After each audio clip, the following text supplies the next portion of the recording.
मेरी शादी को अभी 8 ही दिन हुए थे और मैं ससुराल में खाना बना रही थी। तभी पीछे से मेरी सास आकर कहती मुझे 2000 रुपये चाहिए, पर्स से निकाल कर दे दो। मैंने सोचा कौन सा पर्स, मेरे पास तो अभी पर्स है नहीं। तो इन्होंने कहा नहीं बेटे के पास है, 2000 रुपये उससे निकाल कर तुम दे दो। मैंने सोचा बिना पूछे मैं उनके पर्स से पैसे निकालूं, मैं सोच में पड़ गई मैं करूं क्या। तभी मेरे ससुर जी आए, वो भी यही कहने लगे उसने कहा है पैसे देने के लिए, तुम जल्दी से निकाल कर दे दो।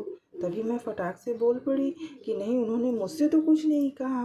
तो वो कह रहे थे नहीं तुमसे भी कहा लेकिन तुमने सुना नहीं होगा, काम में ध्यान रहा होगा तुम्हारा इसलिए तुमने ध्यान नहीं दिया। चलो जल्दी से पैसे निकाल कर दे दो, उसके पर्स में रखे हुए हैं। तो फिर मैं सोच में पड़ गई कि क्या होगा, बिना पूछे पैसे निकालना सही रहेगा क्या।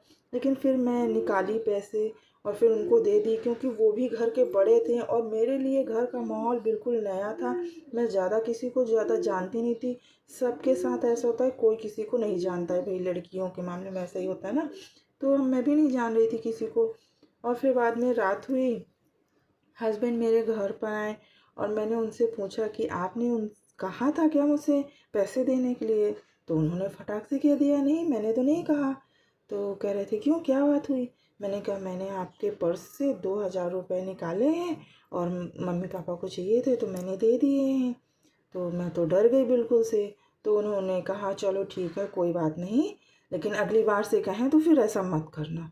तो आप ही बताओ, जब घर में अभी मेरा नया नया माहौल है, मैं किसी को जानती नहीं हूँ और ये सास ससुर ऐसा कर रहे हैं।